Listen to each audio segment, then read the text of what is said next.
So Styles tries a springboard 450 splash, but again, Shane's on the mat where he's most dangerous. So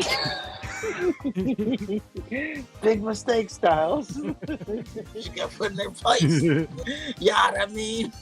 she got dog walked. Yeah. It was funny that at the end there, Triple H, he hits Stephanie through the table. You see his mood changing and he's seething, and then turns around only to lose the match. Like from that point, he just turns around to take the L. That was kind of a slap in the face that Roman won. A little bit less shocking because Brock Lesnar had done it a couple years before. Oh, that would have really killed people. If Roman would have ended the streak, oh my God, it would have rioted. And why was Orton so freaked out about it? I have no idea. Clearly, it wasn't. It wasn't real maggots, right? Why would you run out of the ring? Yeah, and then the way they sold it on commentary, I've never seen anything like that. It was so creepy. Shut up.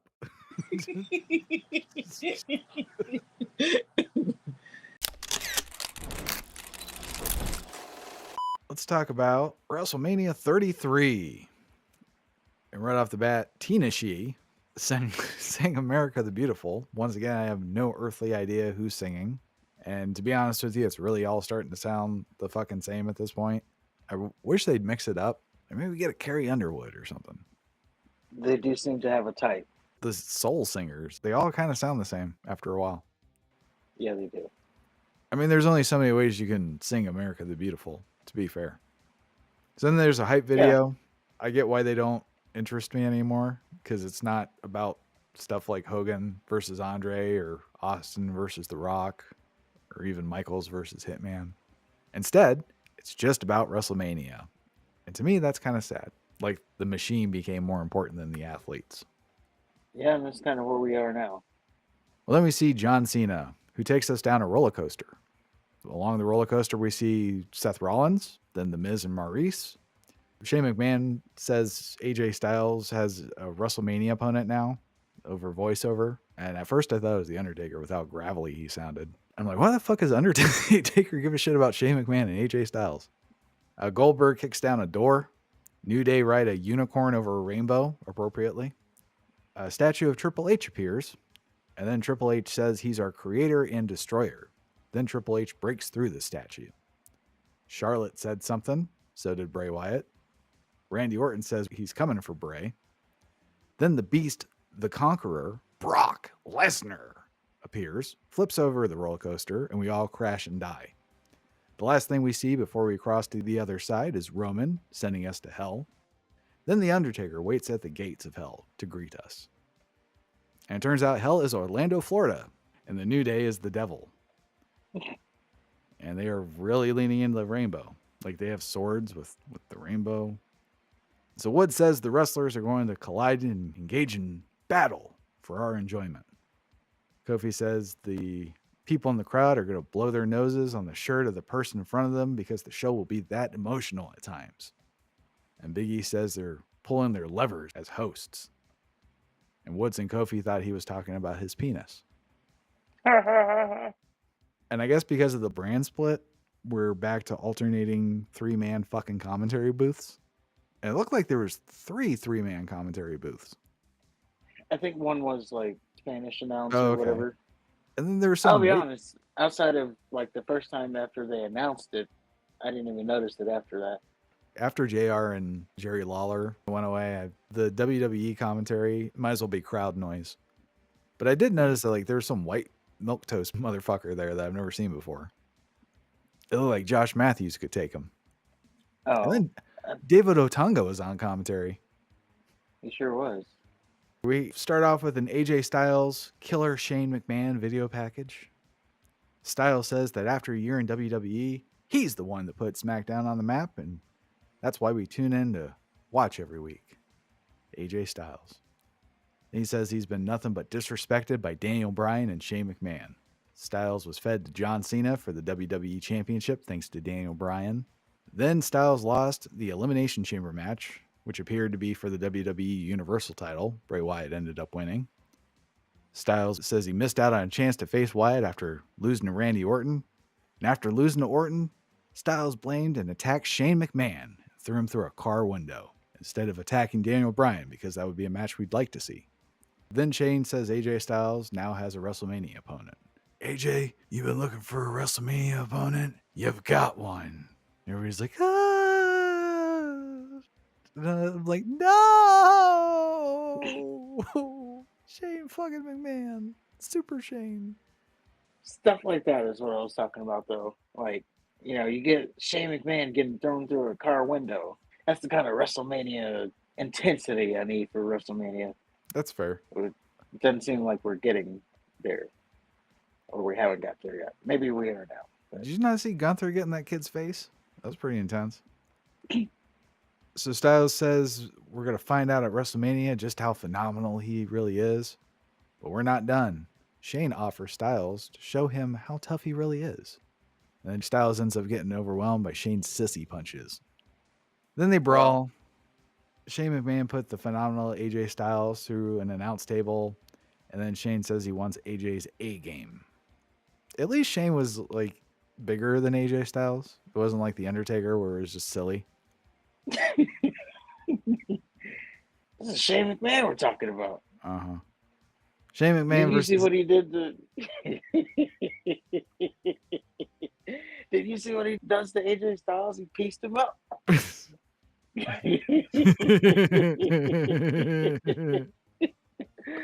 Okay. Well, let's talk about that. Shane McMahon versus AJ Styles. So the match starts with Shane immediately going for the sissy punches. Styles is like, whoa, whoa, whoa, big guy. Then he tells the ref to tell Shane, no sissy punches. Then they do some chain wrestling while commentary glazes Shane over his physique and cardio and Muay Thai training. Yeah, see? Styles knocks Shane on his ass and mocks his little Ali dance. Then Shane wakes up, wrestles all over Styles, and mocks his pose. Then Shane goes for the sissy punch pose. Styles yells, are we fighting or are we wrestling? Then they decide to throw hands. And of course, Shane Buster McMahon overwhelms Styles with his girl punches. It wouldn't be so bad if commentary didn't just come all over each other over Shane's Muay Thai training and his UFC background and all this other shit. They just spent like 5 minutes. Oh man, look at his physique, his cardio. Shane's no slouch, built like a linebacker. He'll take you down. And then he does these little girl punches. And it's just, come on, stop it. To peel the curtain back a little bit, he was obviously trying not to really hurt AJ Styles as he could have. So Well, really, but I mean, that's the point of wrestling, dude. You're supposed to be able to simulate combat without actually hurting your opponent. I know. I'm And saying that was that's why not his punches simulated looked the way combat. they That did. was fucking some girl throwing his little tiny fists. There's punches and bunches, and AJ Styles couldn't handle. You see the way he was working the body? He was going high, he was going low. AJ Styles didn't know where they were coming from. Well, Styles punches Shane in the throat, then sends him over the announce desk with a drop kick from the ring, which I thought was a baseball slide at first until the replay. It's pretty brutal. Styles starts beating Shane's ass in the ring. He gets an AJ Styles chant for his dastardly deeds. He goes for a phenomenal forearm. Shane hits the ropes and Styles tumbles on his ass. Then Shane starts working Styles over with a series of jabs. Then he hits an Olympic slam. Styles hits Shane with the Hushi Garushi or whatever the fuck it's called. Then locks in a calf crusher. Then locks in a calf crusher. Of course, this is the mat, and that's Shane's world. So he reverses. God damn. He reverses it into a rear naked chokehold. That's not enough, though. He transitions into an armbar. Then he transitions Fluently. Then he transitions into a goddamn Rings of Saturn. Styles escapes. They do a double clothesline spot. Come on, man. He's not. So fluent he transitioned. You mean to tell me that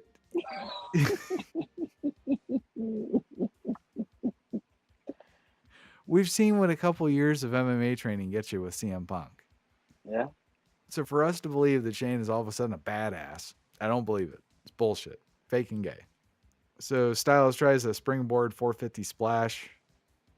But again, Shane's on the mat where he's most dangerous. So Big mistake, Styles.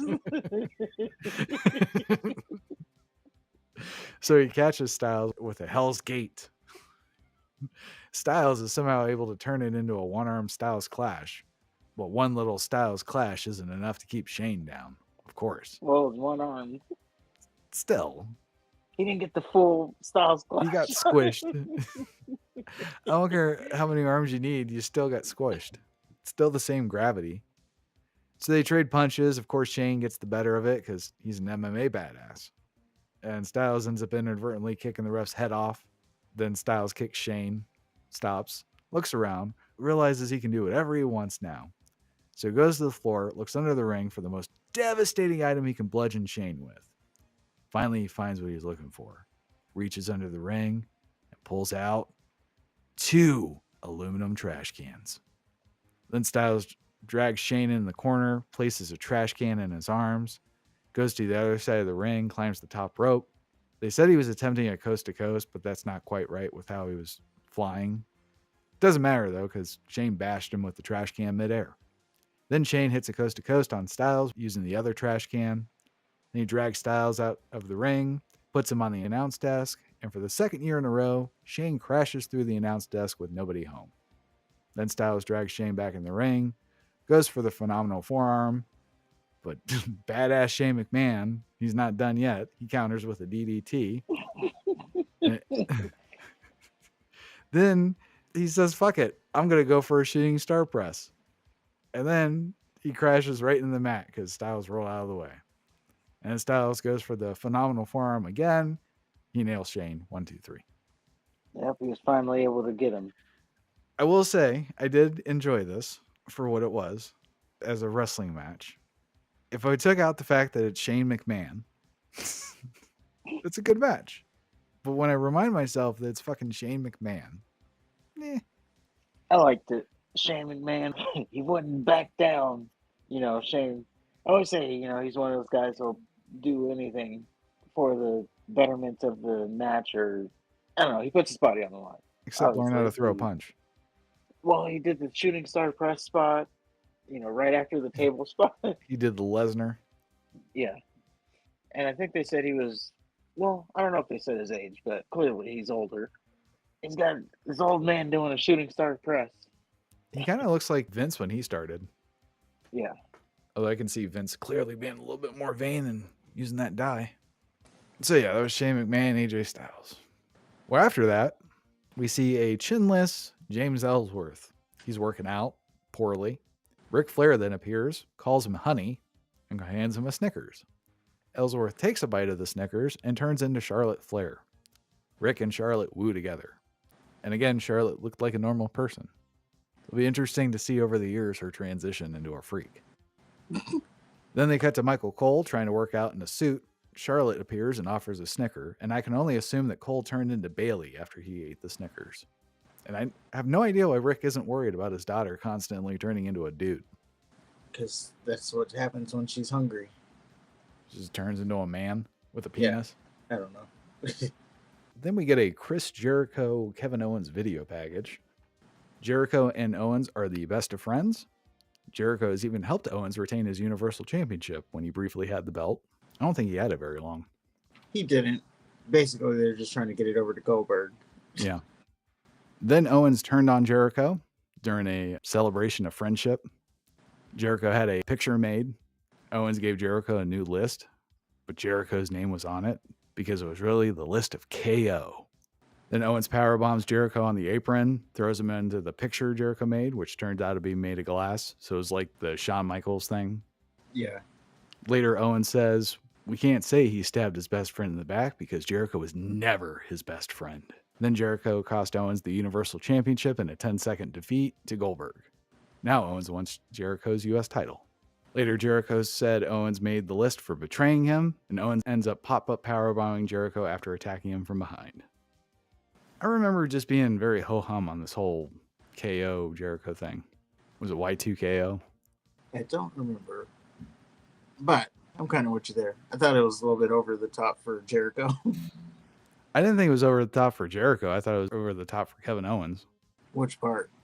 The friendship and, oh, we're best friends and Well, that was my part, but from Jericho, he was like, oh, You're my best friend. I love you. Well, he's always over the Like- top, though. Like, we just saw him run across the street during a pay-per-view into another building. They probably didn't know what the fuck was going on. Why is this half-naked man running in here? Call the cops. True. But I do like the turn part of it. You know, Kevin Owens, he gave him the gift, and it was the list. Yeah, why is my name on here? Yeah. And the funny thing is that list thing got over pretty quick. I don't know why.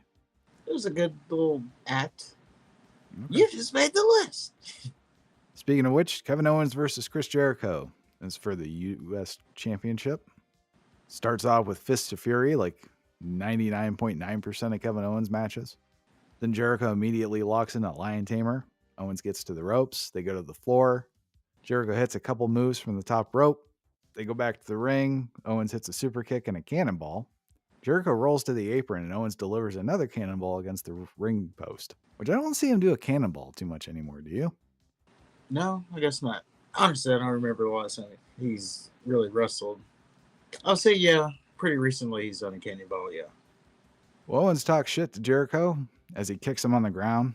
Did that feel like when I stabbed you in the back? Where are your friends now, Chris? Then Owens hits a running senton.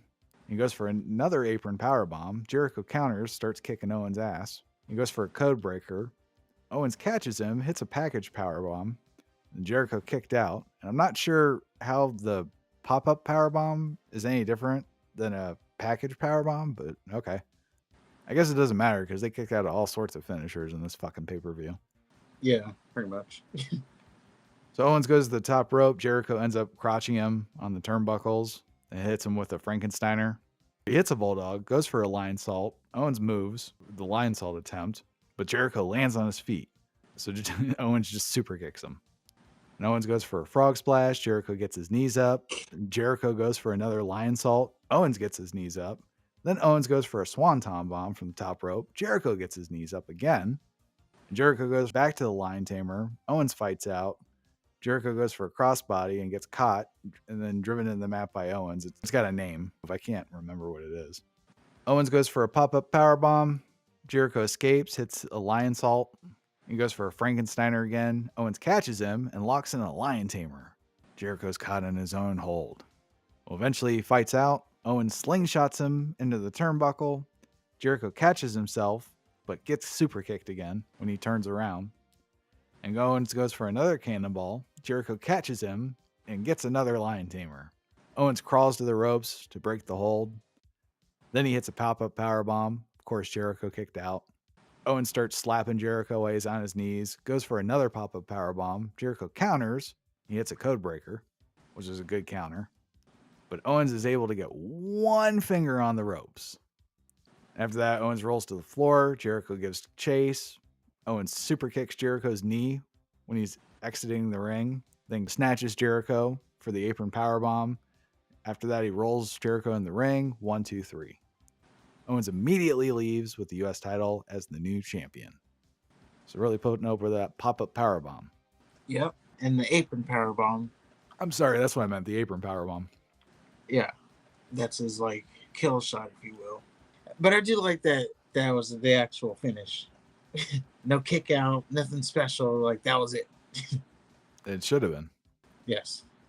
It just doesn't make sense when it or not doesn't make sense, but it throws you off when it happens because it never happens. Well, then we get a girls' match video package. I didn't watch it.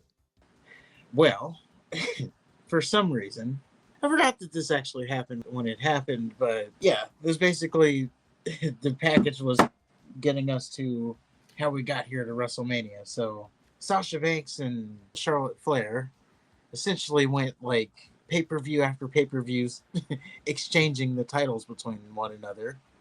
Oh, that sounds interesting and compelling. Yeah, and that's also how Charlotte Flair is already, at this point, 5-time champion, and she's only been there like 2 years at this on the main roster. So, you know, that's how they pad the stats there. Then enter Bayley. She gets a match against Charlotte Flair for, again, the title. Dana Brooke, for some reason, tries to help Charlotte Flair. This leads to Sasha Banks evening the numbers. She helps Bayley. So now Bayley beats Charlotte Flair. She's the champion. So they're going to have a triple threat match at WrestleMania, but somehow then Nia Jax gets entered into all this. Now there's a fatal four-way: Nia Jax, Bayley, Charlotte Flair, Sasha Banks. There. Well, after that, we had a girls' match that I also didn't watch. Okay. I don't know. It was a good match. It's a fatal four-way elimination match. So everybody had to take a pin to leave. Nia Jax, she's first out. She gets stacked pinned by all three women. They triple powerbombed her and then pinned her off of that. Second out was Sasha Banks. She got out by Charlotte Flair. So at one point in the match, Charlotte Flair, she rips off the second turnbuckle. Sasha Banks tries to do a roll-up pin. Charlotte Flair kicks out, throws her into that second exposed turnbuckle. Sasha Banks, goodbye after that. And then so now we're left with Bayley and Charlotte Flair. And Bayley ends up eliminating Charlotte Flair off of a Macho Man-esque elbow drop. So Bayley walks in as champion and walks out as champion. That's riveting stuff right there. Yeah. Well, after that, we have the Hall of Fame induction ceremony. DDP was the first inductee. He was inducted by Eric Bischoff, his good friend. The Rock and Roll Express were next. They were inducted by James E. Cornette. I think that was his first appearance in decades and his last one since, I think. Teddy Long was next. He was inducted by the APA. Up next was Rick Rude, who was inducted by Ricky Steamboat, who wasn't wearing the karate gi. Yeah, he was serious this time. Yeah. And then Beth Phoenix was inducted for some reason, and she was inducted by Natty Neidhart. They actually exposed themselves. I don't know if they ever officially acknowledged it, but when they put Beth Phoenix in, they said the woman's addition to the Hall of Fame this year is Beth Phoenix. So that gives you the idea that they induct one woman per year. Just a checkbox. Yeah. So you want to call it a DEI inclusion. And some black paraplegic got the Warrior Cancer Trophy. Which it turns out it was Eric LeGrand, who played for Rutgers. He was paralyzed during a game with Army. So there you go. Well, in my notes, I didn't have the black part. I just said some guy won the Warrior Award. As you know, winning the Warrior Award seemingly means you have some kind of handicap. So there you go. That's fair. Kurt Angle was the final inductee, and he was inducted by John Cena. I guess they both get told they suck by the crowd or something. I don't know Cena's tie-in with Angle. The Angle sang a terrible parody of Shawn Michaels' theme song and then poured milk all over himself. And of course, they had their deal in the entrance thing, and that was it. And then you have the crowd chanting, "You suck," Yes. to Kurt Angle. All in a loving fashion. Yes. Now it's a term of endearment. I still love hearing it, though. I'll give you that. It's nostalgic. Enzo Amore and Big Cass versus Cesaro and Sheamus versus Gallo and Anderson in a triple threat ladder match. And this is for the Raw Tag Team Championship. Enzo and Big Cass came out with their special microphones just to say how you doing and soft. It's money well spent. I think Sheamus and Cesaro did a full Monty homage for their entrance. It was really weird. And then Gallows and Anderson made their entrance, and yeah, they've always been lame. And the build-up for all three teams seems to be that they've just been beating the shit out of each other with ladders every week on Raw. And everyone's about to start. Then New Day comes out. They say, as our WrestleMania hosts, they've just received word that this 3-team clusterfuck will now be a 4-team clusterfuck, which means that there will be one more team involved. New Day start making their way to the ring. All of a sudden, the Hardy Boys music kicks in. And the Hardys have returned to WWE in a ladder match. It was broken Matt Hardy, by the way. Yep, this was them coming right after TNA. Yeah. And yep, this was a clusterfuck. Cesaro almost shattered his leg. He was on top of the ladder. Big Cass kicked it out from under him, and Cesaro fell. And the way he fell, his leg fell right in the ladder rung. And so many things wrong could have happened. Thankfully, they didn't. There's a really cool spot on the floor. Hardy set up a ladder bridge. Later, Big Cass tosses Enzo over the ladder bridge into Luke Gallows. And Cesaro did a giant swing to Carl Anderson as Sheamus was doing his apron move to Gallows. It was stupid, but Gallows took every bit of Sheamus's move. You usually see people cringe and put their hands up. Not Gallows, he took it all. And Enzo gets tossed off the top of the ladder after fighting with Anderson, and he lands into a European uppercut by Cesaro, which was a fucking beautiful spot. It's like they took Barrett's spot and just leveled it up. Yeah. And Matt Hardy, again, who's broken Matt Hardy by now, hits Anderson with a twist of fate from the top of the ladder. And then Jeff Hardy swantons Cesaro through the ladder bridge from a giant ladder for no reason. No reason at all. Matt grabs the titles, and the Hardy Boys are the new tag team champions. They celebrate, and Matt does his delete thing. And that's how we knew they were returning. Like, actually returning. Not just like a one-off. Oh, because they won the titles? Yeah. I guess. I mean, it's the tag titles. Does it really matter? They can have them for a day. They can have them for an hour. Hell, doesn't matter. Like, lose it by the end of the show? Didn't they do that with a hardcore title? Yeah, there's precedent. I guess. There wasn't a SmackDown tag title match, was there? That was the pre-show, I believe. Oh, good. We got Neville versus Austin Aries for the Cruiserweight Championship. That actually would have been a good match to see. Andre the Giant. This was the pre-show, by the way. Andre the Giant thing. Dean Ambrose versus Baron Corbin. Oh, no, there was no tag. That's interesting. Well, fuck them. So we get a Cena Miz video package. I guess the Miz and Cena are feuding for some reason, and Maurice got involved. She tells Cena he has a small dick and slaps him. Cena tells Maurice she made the biggest mistake of her life. Out comes Abella, who suck out all the interest I have. Total Divas footage was used. Cena and the Bella look like a happy couple.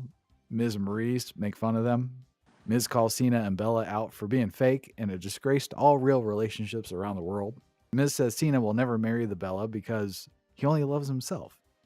I'm not sure why Miz would give two fucks why Cena would marry anybody, unless he wants to marry Cena. Just your run-of-the-mill shit talking. Okay. Maurice shows off her wedding ring, says it's something the Bella will never have. And then Cena and the Bella eventually ask for a match at WrestleMania, which leads us to The Miz and Maurice versus John Cena and Abella. When they dust off Jerry the King Lawler for this fucking match. And Al Roker is the special announcer. He wants us to call him Chocolate Thunder, and I just want to roughly push him down a flight of stairs. And it was at this point when he said that, that's when I invoked myself. That's fair. Well, I'm not going to entertain this any further then. Crowd still tells Cena he sucks. Cena told the Bella to move her ass when he ran to the ring on the long entrance ramp. Cena and the Bella won after stereo 5-knuckle shuffles turned into an FU spot. After the match, Cena grabs a mic, tells the Bella she always wanted a WrestleMania moment after breaking her neck or something. Then Cena says before her neck surgery, she was loopy, and he was told he could ask her anything he wanted, and she wouldn't remember because of the anesthesia or some shit. It's some fucking ER storyline bullshit that probably never happened. So the Bella wanted to know. It happened. He told her when she was out of surgery. Now I was thinking, what kind of surgery? Because, you know, clearly she was enhanced at this point. Like, what surgery was she going into? So Cena says the Bella wanted to know for weeks and weeks and weeks after the surgery what John asked her. He said he would tell her when the time is right. Well, it turns out the time is right just after beating the Miz's ass. So Cena tells the Bella he told her that he was going to marry her one day, and she said yes. And then Cena said, I just need you to say yes one more time. Then he gets on his knees, proposes to the Bella, they hug, kiss, and pretend to cry. What do you mean pretend? This was a real authentic moment. The fuck it was. You don't think it was real? God, no, I don't think it was real. Why wouldn't it be real? Honestly, I think it was like a company relationship. The main guy in the WWE fell in love with one of the most popular divas, and they found love and blah, blah, blah, blah. I think it was more of an enhanced relationship. I think Miz had a lot of truth in his promo. Well, I'm not saying they didn't have feelings for each other. I'm just saying that it wasn't that deep. It was that deep. It was just John Cena had too many rules or whatever. Were those rules more strict than getting your ass beat? Because that's what happened after. Bet you want them rules now. It just seemed very inauthentic. Whereas you had the Macho Man and Miss Elizabeth reunite at WrestleMania, and that felt every bit as real as it should have felt. I don't know. You guys are just hating on John Cena's rules. You gotta have rules. I don't give a shit you about can't his just rules. be letting people I blame her for accepting those rules. No, she didn't accept it. That's the problem. I know she stayed on for at least 2 more seasons of Total Divas after I saw the clip of him wanting her to sign some sort of fucking contract. I think he was talking about different hampers and shit. You know, it's traditional for rules to be set and then to be followed. That's tradition. Again, I don't begrudge Cena for having rules. Like, if anybody's at fault, you have a choice. That's just her being a good. She knows her place. That's all that is. Either way, this didn't feel real at all. It felt like a TV relationship. She's just an amazing woman. Knows what to do until she didn't. And then she got corrected when she went with that other guy. So he went and taught her a lesson.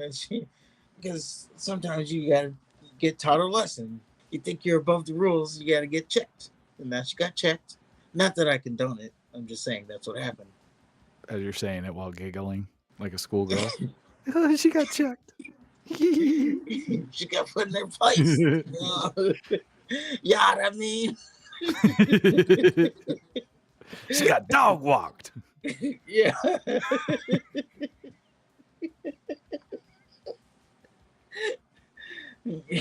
So yeah, I thought it was a genuine moment, but it doesn't work out for them. Spoiler. We have a Rollins Triple H video package. I guess Triple H soured on Rollins after Rollins tore all the CLs in his knee, defending the WWE title on a house show. Triple H ends up turning on Rollins because he feels Rollins spit on all the privileges he gave him right back in his face. Rollins is pissed that Triple H bet against him and stages a sit-in at NXT TakeOver. This was back when Triple H was still running it. Well, Triple H, he comes out, Rollins is ready to go, and then he just waves security. They take him out. Pretty anticlimactic. We see Stephanie. She tells Rollins that Triple H is afraid that Rollins will awaken the dark side of him and force Triple H to destroy his greatest creation. And then Triple H has Samoa Joe attack Rollins, and we never see him again. Yeah, he basically had his NXT henchmen attacking Rollins. Yeah. Well, not henchmen, but his NXT guys. And that was Samoa Joe's WrestleMania moment. Triple H says Rollins wants to say he's the architect. Well, I'm the one who gave him the blueprint. And I guess Triple H calls Rollins out when he thinks his leg is fucked up still. And it turns out to be a ruse. And Rollins and Triple H beat the shit out of each other with a crutch. And a contract for the match was never signed. Or it wasn't a contract. It was a hold harmless agreement. Yeah, because he was corporate. And that leads us to Triple H versus Seth Rollins, unsanctioned. And Triple H and Stephanie ride to the ring in a large, oversized motorcycle. They're escorted to the ring by police.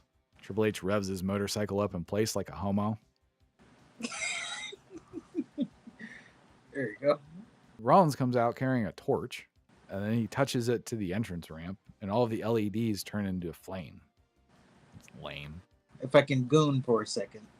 Because Stephanie McMahon in the leather. They all talk about being revved up. Well, it starts off just like Owens and Jericho did, and then Rollins kicks Triple H's ass. They fight to the floor, then out to the crowd. Triple H gets sent flying back ringside with a back body drop over the barricade. Then Rollins kicks Triple H's ass some more. He hits an enziguri and 2 suicide dives. Then he tries to pedigree Triple H through the announce table, and Triple H counters with a DDT. Then Triple H grabs a chair, starts pulverizing Rollins' surgically repaired knee with it. He does like a knee drop thing too. He braces Rollins between the announce desk and the barricade and just does a knee drop. It's pretty brutal looking. And then they get back to the ring. Triple H is completely focused on the injured knee. And Rollins catches Triple H with a flatliner on the turnbuckles. He climbs at the top rope. Rollins is too injured. And Triple H goes for a superplex, but Rollins fights out. Then he goes for a sunset flip powerbomb, but his knee's fucked up some more. Actually, that's how he originally injured it, so he's a dumb fuck. And Triple H starts doing the 10 punches, but Rollins goes for another powerbomb, but again, his knee gives out. Triple H goes for a pedigree. Rollins counters into a pedigree attempt of his own, but Triple H fights out. Rollins ends up hitting Triple H with a buckle bomb, and then Rollins dumps Triple H out of the ring. He hits a crossbody from the top ring post, like at the very top of the ring post. And of course, the dumb fuck hurt his knee even further. Then Rollins digs under the ring, grabs 2 chairs and a table. He sets the table up and throws the chairs into the ring. Triple H crawls in the ring himself. As Triple H is crawling, Rollins hits him in the back with a frog splash. Triple H catches Rollins with a spine buster. He Pillmanizes Rollins' leg. He goes to the top rope to Pillmanize him again, but Rollins recovers, tosses the chair in Triple H's face. He does the superplex Falcon Arrow. Then he goes to the top rope again, but Stephanie pulls his bad leg, causing him to crotch himself. Triple H locks in a reverse figure 4. Rollins fights out, goes for a label lock. Triple H escapes that by stomping on Rollins' injured knee. Then Rollins rolls to the floor. Triple H smacks him with a chair, locks in the reverse figure 4 again, all on the floor. Rollins starts digging around under the ring in desperation. He ends up pulling out and throwing the sledgehammer, which Triple H sees. So he lets go of Rollins, picks up the sledgehammer. Rollins escapes to the ring. He's able to block the sledgehammer attack. Then they trade punches. Rollins does the kneeling super kick thing. Then Triple H rebounds. He levels Rollins with a clothesline. And Triple H goes back to the sledgehammer. Rollins hits a spin kick or an enziguri. And then Rollins picks up the sledgehammer. He goes to clobber Triple H with it, but Stephanie comes up from behind and takes it away from him. And Triple H uses the distraction to hit a pedigree. And of course, Rollins kicked out. Why wouldn't he? So Triple H drags Rollins to the corner, sets him up for a pedigree from the top rope. Rollins counters with a back body drop, then hits a Phoenix Splash that Triple H somehow kicked out of. So Rollins goes for the pedigree.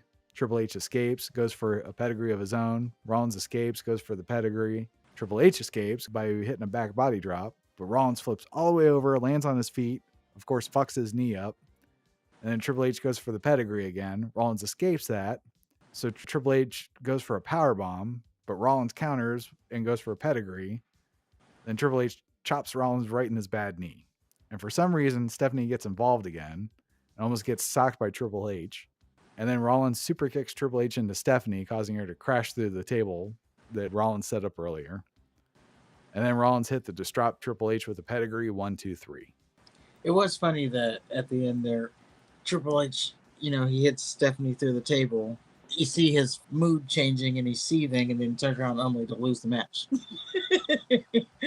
Like from that point, he just turns around to take the L. I think Triple H has kind of looked foolish since the Daniel Bryan match. He hasn't really been the King of Kings. Yeah, more so just been the corporate guy. Yeah. Which is, I mean, he's still awesome matches and he's still really good. It's just weird seeing Triple H get his ass kicked. Yeah, a little bit weird seeing him put people over, yeah. Well, after that, one of Bob Marley's bastard children and Pitbull performed. 5-hour WrestleMania. Yeah.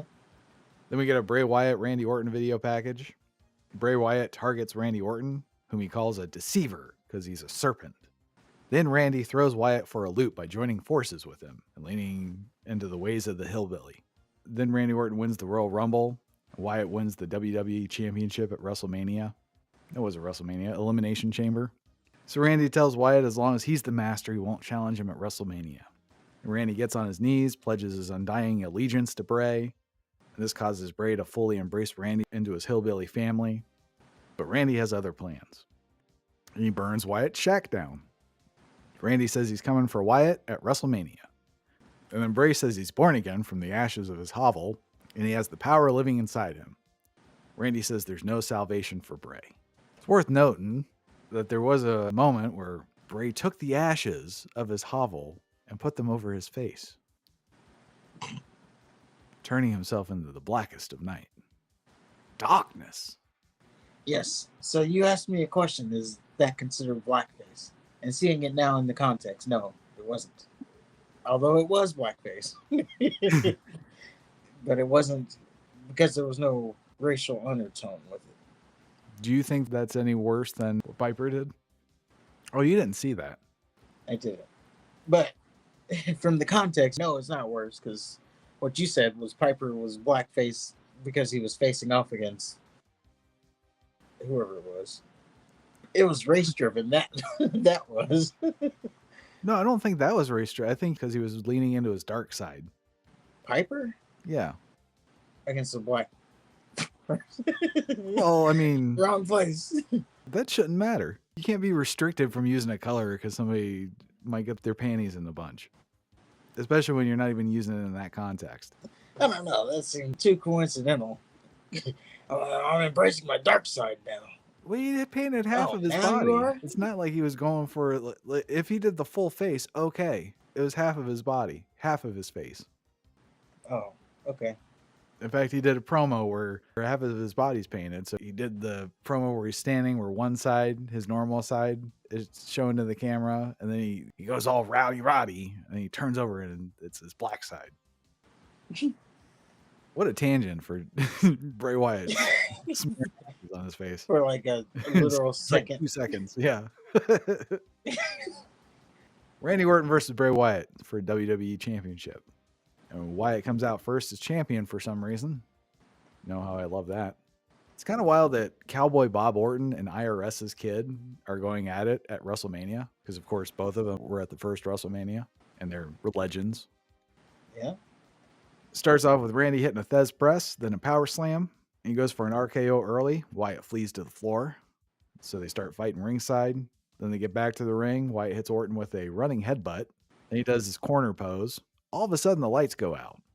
And a projection of maggots appear on the ring. Orton comes to, and the video recreation of Flybabies completely terrifies Orton, and he runs out of the ring. Bray Wyatt poses, and the dumb fuck crowd actually applaud. But they applauded that, Tyson. They sure did. I wonder if they could see it. Because we got the overhead shot, but, you know, if you're sitting right there, You had to maybe have they seen showed it something. on the screen or something. Well, yeah, there's the Titantron. I'm sure there's a cube. Okay. and why was Orton so freaked out about it? I have no idea. Like, Clearly, it wasn't. It wasn't real maggots, right? Oh shit, a video of maggots. Like, why would you run out of the ring? Why would this terrify you? Yeah, and then the way they sold it on commissary. I've never seen anything like that. It was so creepy. Shut up.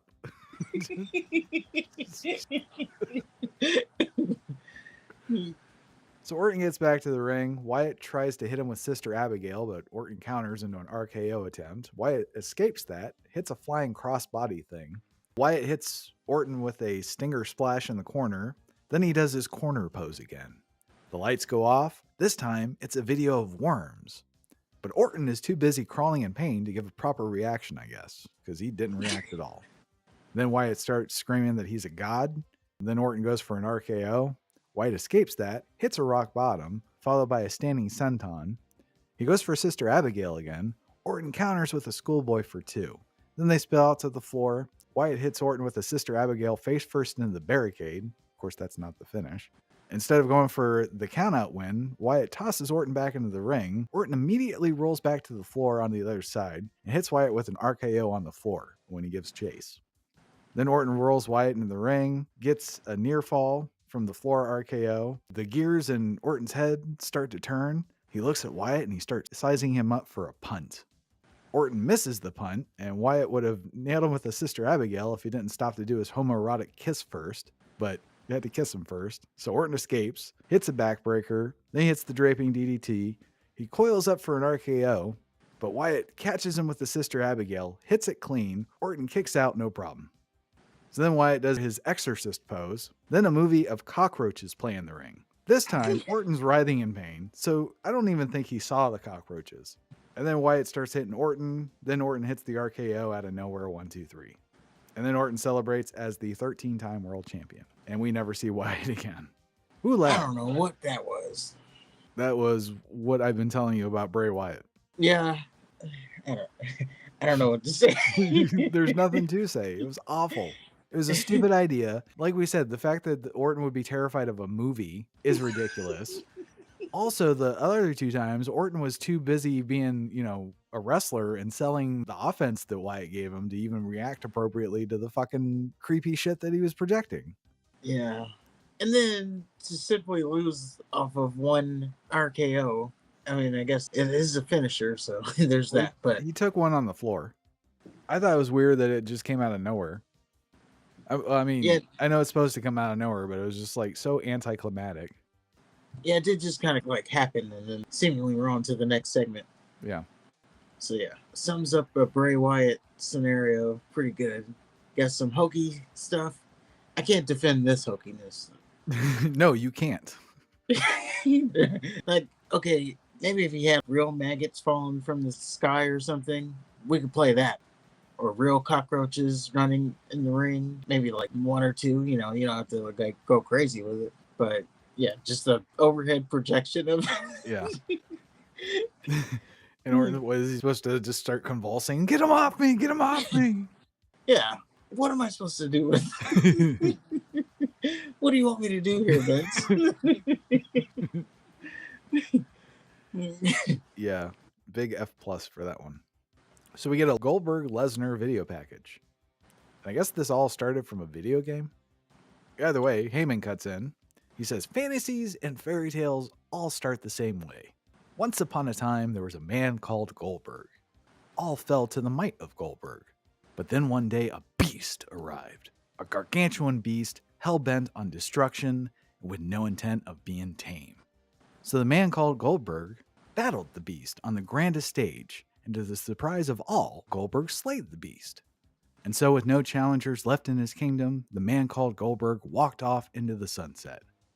But the beast did not die. The beast went out into the world to grow stronger, more powerful, and vicious than any who came before him.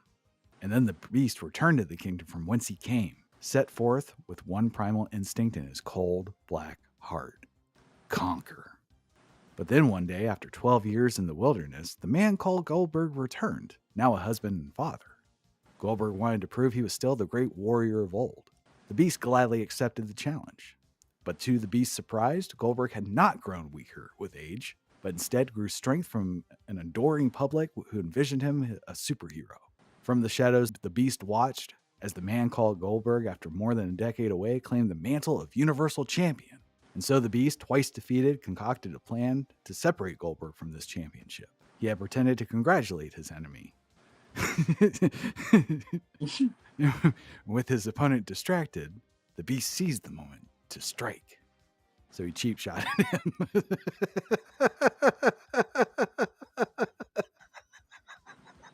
He couldn't beat him twice fair and square, so he had to kick him in the nuts. Steal his belt. Now, earlier I told you fantasies and fairy tales all start the same way. The endings, however, not so much. Because if this was a fairy tale, Goldberg will walk out of WrestleMania a triumphant champion, a hero to his wife, his son, and legion of fans. But unfortunately, it's just a fantasy, and all fantasies crumble to dust when they meet the reality that is the beast incarnate, Brock Lesnar. So I hope you enjoy your fantasy while it lasted, Bill, because tonight at WrestleMania, there is no happily ever after. And that was it. And that was all it had to be. Yeah. So Brock Lesnar versus Goldberg for the Universal Championship. Lesnar comes out wearing a mouthpiece, which is really terrifying if you think about it. Like, he's getting ready for some shit. Mm-hmm. So Goldberg looked good, but Brock's physique is Titan-like. Then the bell rings. Brock hits Goldberg with 3 German suplexes. Goldberg hits Brock with a picture-perfect no-look spear. Kind of reminded me of that time when you were in high school, your apartment complex, and you were playing basketball and somebody hit you with that spear. As soon as I turned around and they like perfectly timed spear me. The look and everything. So, sorry. Well, the funny thing is, when I was initially turning around, I was turning around doing the Bubba Ray like blank stare, and then I saw him running at me, and I was like, yeah, it was great. So he does the no-look spear, and then Goldberg hits Brock with another spear. Brock rolls out of the ring. Goldberg hits him again with a spear through the barricade. Goldberg rolls Brock back in the ring. He sets him up for a jackhammer. Lesnar counters with an F5 attempt. Goldberg escapes, then hits a 4th spear. Then he hits the jackhammer. Brock manages to kick out, seemingly stunning everybody in the building, even though every fucking match has needed multiple finishers to end. I don't know why it would be a surprise. Goldberg tees Brock up for another spear. Brock leapfrogs it. Goldberg goes crashing into the turnbuckles. Brock hits seven German suplexes, then an F5, 1, 2, 3. And Goldberg and Lesnar said, fuck that 30-minute Matt Classic bullshit. And then Lesnar celebrates with Heyman after the match as the new Universal Champion. I always said I thought this, of their WrestleMania matches, this one was better than the first one. And I still stand by that. Like We don't need a Matt classic. We just need you to throw out your haymaker power moves.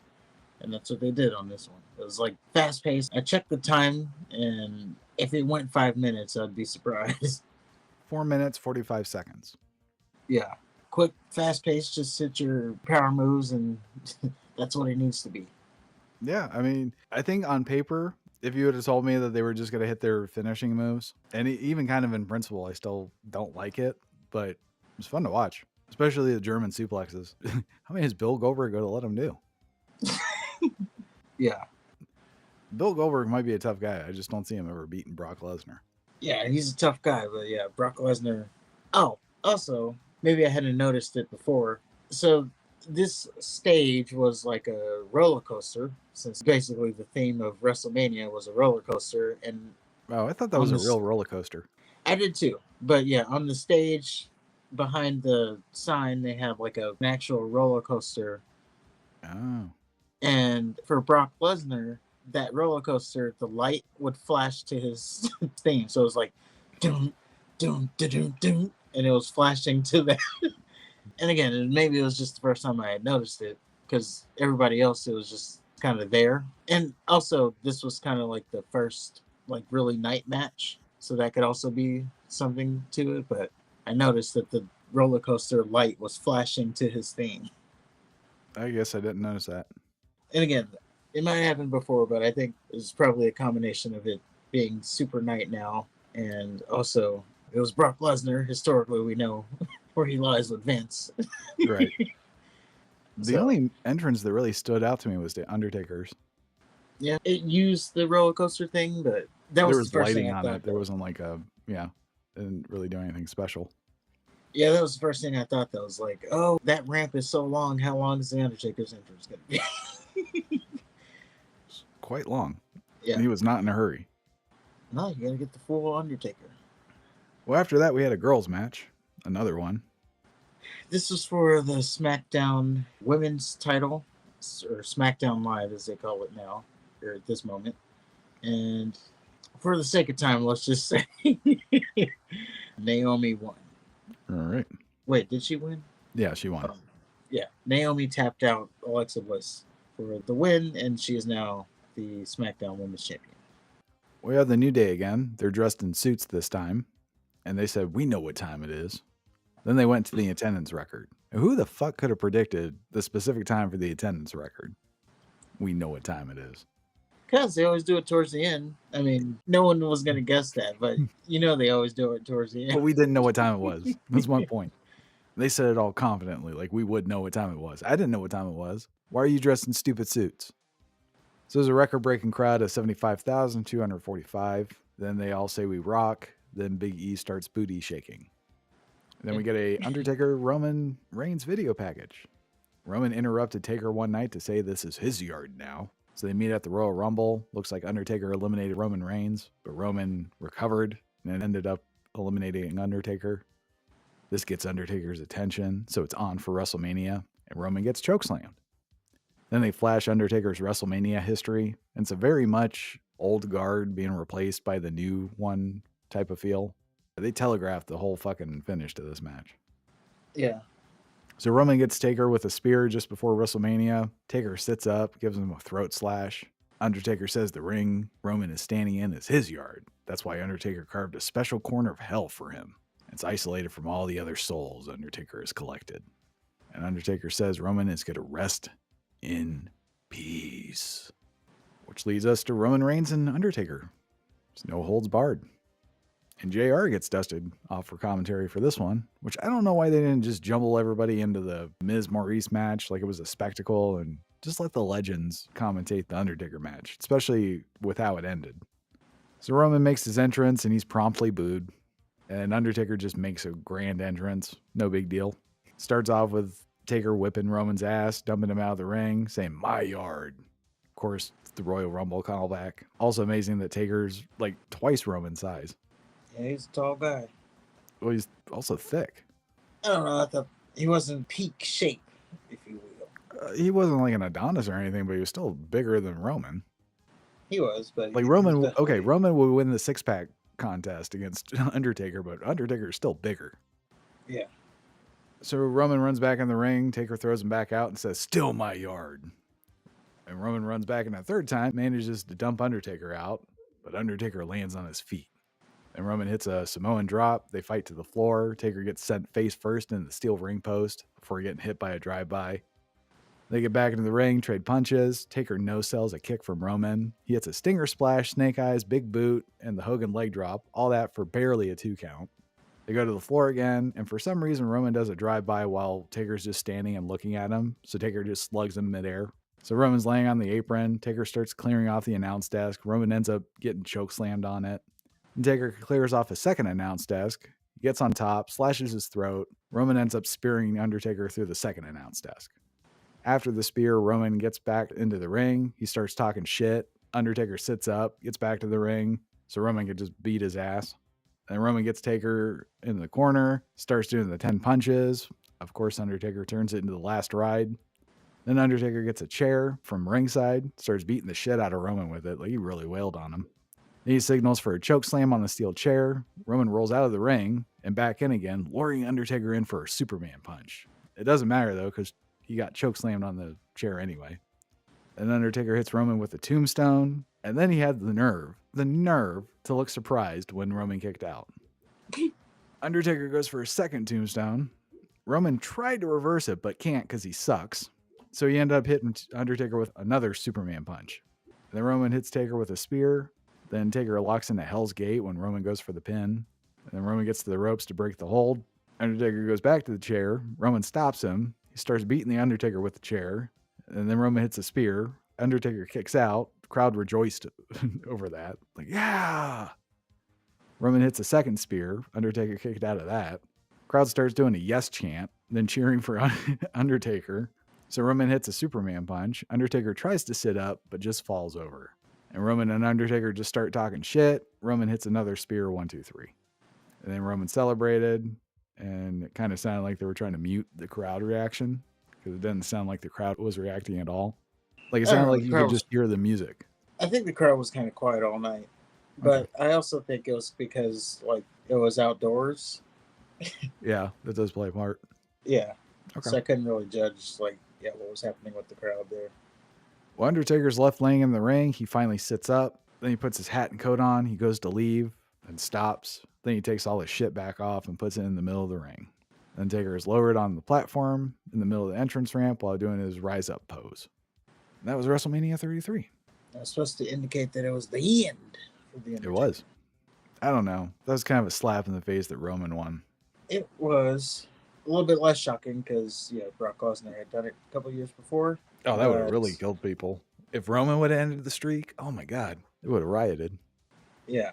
But the good thing that came out of it, I guess, was it showed Roman, he mentioned in one time interview or something, that this showed him that the babyface thing wasn't going to work. The way the fans didn't take to him beating The Undertaker too well. Right. Especially the next night on Raw. One of the most memorable moments. But it showed him, this babyface thing is not going to work. If you want me to get where you want me to get, we're going to have to do something different. Well, there had been much speculation that The Undertaker had competed in his final match. While it was not confirmed on air, the WWE online merchandise store released a commemorative photo of Undertaker's gear left in the ring with a description stating that he had ended his in-ring career. So they definitely leaned into it. In addition, it was reported that The Undertaker would be getting surgeries for his injuries, specifically hip surgery. However, after being challenged at a match to WrestleMania the following year, Undertaker made his return. Good job. Although John Cena proposed to the Bella with plans to wed the following year, on April 15, 2018, the Bella announced on her Instagram that she and Cena had ended their 6-year-long relationship. Womp womp. Yeah. Chris Jericho admitted that the placement of the match with Kevin Owens was the proverbial straw that broke the camel's back with WWE, making him seek work elsewhere. The original plan for WrestleMania was for Jericho to win the Universal Championship from Owens at the main event, but then Vince McMahon changed his mind. Jericho stated he understood why McMahon changed his mind, but opined that at the very least, his match with Owens should have been first. To have it shunted to the second match of the show or meant to Jericho that he will always be a mid-card guy. And he felt that he still had main event potential, so he decided to look for work elsewhere. And now he's the champion for a dead brand competing for a show no one sees. And the very few that do watch scream for him to retire. So good job, Chris. Yeah. So on the post-WrestleMania Raw, the show opened with Undertaker and Roman sucks chants, which was interrupted by Roman Reigns. After the crowd blasted Roman with a torrent of boos and several minutes of hostile chants, Reigns left after only stating, "This is my yard now." A lot of the crowd hostility arose from the speculation that WrestleMania 33 was The Undertaker's last match, as well as the long-running fan opposition to Reigns. After that segment, WWE commentators labeled the post-WrestleMania 33 crowd as non-traditional WWE fans who may cheer for those they normally boo and boo those they normally cheer, all in the name of fun. Their attempt to shame the fans for booing Roman. They're trying to get him over. By hook or crook. Well, later, Paul Heyman declared that Goldberg would not be seen again and teased a match between Lesnar and Roman Reigns. Braun Strowman came out, declared that after he himself was done with Reigns, he would be coming for Lesnar and his title. Strowman and Reigns were, I guess, feuding prior to WrestleMania. So after the show on Raw Talk, Goldberg stated that his WrestleMania match may have been his last, but hinted that he could return. In the following week, Strowman brutally attacked Reigns during a backstage interview. He overturned an ambulance Roman was in. And afterwards, Reigns was taken to the hospital in another ambulance, and a match between the two was scheduled for Payback.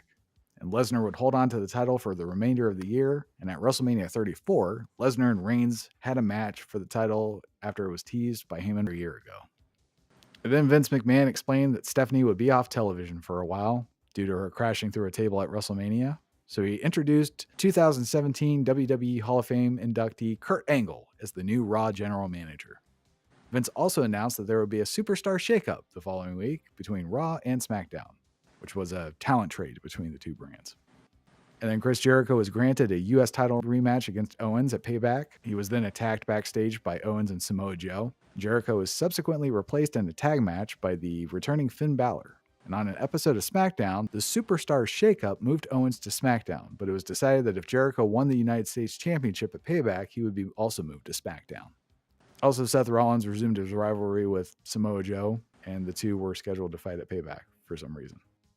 On the post-WrestleMania SmackDown, Bray Wyatt challenged the newly crowned WWE Champion Randy Orton to a House of Horrors non-title match, which Orton accepted. In the ensuing brawl, Luke Harper and the returning Eric Rowan came out to help Orton and Wyatt respectively. Subsequently, Orton and Harper defeated Wyatt and Roman in a tag match. Wyatt was then moved to Raw the following week, and his rematch with Orton was scheduled for the Raw exclusive pay-per-view Payback. And then SmackDown Commissioner Shane McMahon addressed the Superstar Shakeup. His WrestleMania opponent AJ Styles interrupted him, saying that he wanted to stay on SmackDown, and he shook Shane's hand out of respect. And the following week, Styles was confirmed to stay on SmackDown and defeated Baron Corbin and Sami Zayn to become the number one contender for the United States Championship at Backlash. Of course, Miz and Maurice continue their impersonation of John Cena and Bella. They claim the credit for Cena proposing and mocked the newly engaged couple as they were taking a break from WWE post-WrestleMania. And as they were leaving the ring, they were interrupted by the main roster debut of Shinsuke Nakamura. Miz and Maurice were then moved to Raw, where they resumed their rivalry with Dean Ambrose. Remember that hot Dean Ambrose-Miz feud? I don't, but I remember the Shinsuke debut. That dude coming out with the violin, or whatever that was. And he starts to... Such a great theme, too. It is. Like, everybody already knew who it was. And that's because he was the NXT champion for like a year. Yeah. Well, Jinder Mahal moved to SmackDown. He continued his feud with Mojo Rawley and Rob Gronkowski. Rawley defeated Mahal following interference by Gronkowski.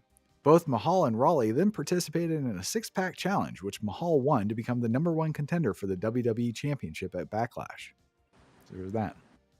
So yeah, like we said, WrestleMania 34 is up next for our WWE journey. It's in New Orleans, Louisiana. Yeah, we have Roman Reigns versus Brock Lesnar for the WWE Universal Championship. But before that, we have Fall Brawl 98 War Games. It took place from the Lawrence Joel Veterans Memorial What the hell kind of bingo hall is this?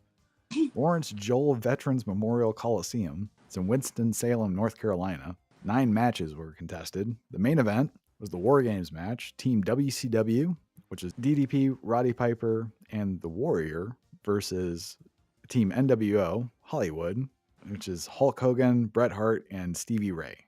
I hope they explain how Stevie Ray's in the NWO. Yeah, that's quite the jump. There's a third team, Team Wolfpack, which is Nash, Sting, and Lex Luger. And the other matches that stuck out, British Bulldog and Jim Neidhart versus the Dancing Fools. We have Chris Jericho versus Goldberg for the WCW TV title.